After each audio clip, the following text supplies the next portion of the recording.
Понекогаш најдлабоките идеи, оние што навистина не тераат да размислуваме, се кријат на најчудните места. И оваа наша денешна анализа е токму таков случај. Ке зборуваме за еден дребен план, вистински нацрт за градење заедница. Но патот до него? Па тој е многу, многу модерен. И еве го тој модерен пат. Се почнува токму вака. Замислете, бараме мудрост стара 2000 години, а налетуваме на ова. Долг, правен, банер за колачиња на некој француски блог за библиски коментари. Може би изгледа чудно, да, ама веруете, ова е совршената влезна точка за нашата приказна. Иронично, нели? Добро, ама што се крие за таа дигитална врата, за тоа прифати затвори? Епа, се крие нешто неверојатно.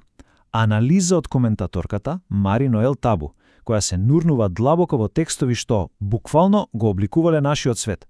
А најдобриот дел, таа открива дека проблемите со кои се справувале тогаш се фрапантно, ама фрапантно релевантни и денес. Океј, ајде да почнеме. Првото нешто со кое се среќаваме во изворот е еден прекрасен парадокс. Значи, раната христијанска заедница имала огромен проблем. Ама не криза поради неуспех, туку криза поради успех. Да, добро слушнавте. Проблемот им бил сопствениот вртоглав раст. И еве го јадрото на проблемот, директно од делата на апостолите. Пробајте да го замислите ова. Заедницата расте, што е супер, нели? Ама со растот доаѓа различност. Одеднаш, имаме луѓе што зборуваат грчки, со свој обичај кои се мешаат со постоечката група што зборувала хебрејски. И што се случува? Па таа различност, иако е знак за успех, почнува да создава вистински секојдневни проблеми, тензии, дури нееднаквост. И тоа се гледа на најболното место, во грижата за најранливите, вдовиците. Сега, доаѓаме до најинтересниот дел, решението. И тоа е толку елегантно. Гледајте, наместо лидерите да речат ќе биде вака и точка, тие прават нешто сосема поинакво. Прво, ги собираат сите, комплетна транспарентност. Второ, се наврачаат на суштината, на нивното зошто. И трето, и ова е клучно, тие иновираат. Создаваат сосема нова улога, нова структура и, што е најважно, делегираат авторитет. Ова е навистина моćна лекција, зарем не? Дека да се биде верен на мисијата понекогаш значи да се има храброст да се сменат методите. И токму тоа, овој цитат од коментарот на Табу го кажува совршено. Значи, вистинската верност не е да се држиме грчевито за минатото. Не, вистинската верност е адаптација, да се држат очите постојано вперени во целта. Не е поентата слепо да се чуваат старите процеси, туку креативно, со иновација, да се одржи мисијата жива. Добро, решиле практичен проблем.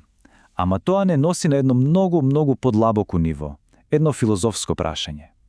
Кога работите ќе почнат да се распаѓаат, кога ќе се појават пукнатини во една заедница, што е тоа лепило што ја држи заедно? Што е всушност темелот на се? И тука анализата на Псалм 32 нуди нешто што е вистинска промена на парадигмата. Го знаете оној концепт страф од Бога. Звучи малку незгодно, нели? Епа, овде тој концепт е целосно превртен наопаку. Не се работи за страф, за терор. Не, се работи за нешто сосема спротивно, за целосна, апсолутна доверба. За надеж во една добронамерна сила која е поголема од самата заедница. Значи, што е клучната поента? Еве ја. Темелот на една заедница не е тоа што сите членови се совршени. Не, далеко од тоа. Не се работи за беспрекорност, туку за заедничка усогласеност. Да се биде, што би се рекло, на иста фреквенција со некоја поголема цел. И со доверба да се биде дел од тој заеднички проект. Ете тоа, во овој контекст, значи да се биде праведен човек. И сега, ајде да видиме како оваа цела идеја за заедница е представена визуелно. Првото послание на Свети Петар користи една неверојатно моќна метафора. Метафора која останала до ден денес за да ги опише членовите на оваа нова заедница.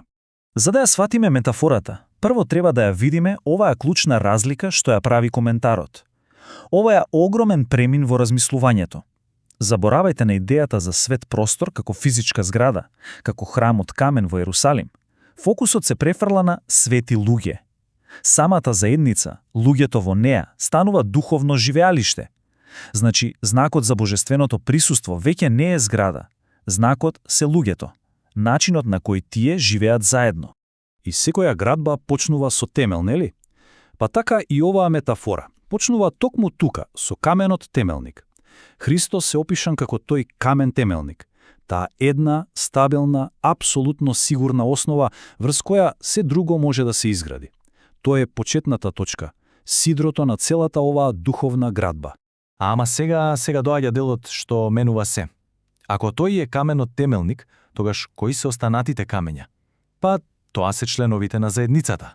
Тие се живите камења. Погледнете ја разликата.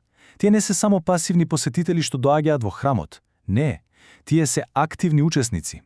Тие се самите градежни блокови. Секој еден човек е суштински, жив, дел од целата структура.